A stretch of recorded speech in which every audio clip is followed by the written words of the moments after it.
খুলনার বড় মির্জাপুর এলাকায় আগুনে পুড়ে গেছে ছাতা কারখানা।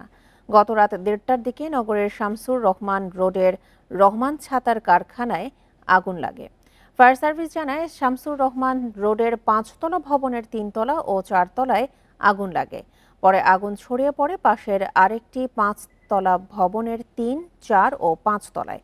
পুড়ে যায় দুটি ভবনের ৫টি ফ্লোর। খবর পেয়ে ফায়ার সার্ভিসের ৮টি ইউনিট ঘটনাস্থলে পৌঁছায়। ৩.৫ ঘন্টা পর ভোর ৪:৫টার দিকে আগুন নিয়ন্ত্রণে আনে ফায়ার সার্ভিসের কর্মীরা। এসব ভবনে রহমান ছাতা কোম্পানির কারখানা ও গুদাম ছিল, তবে আগুন লাগার কারণ ও ক্ষতির পরিমাণ জানা যায়নি। শর্ট সার্কিট থেকে আগুন লাগতে পারে বলে ধারণা করা হচ্ছে।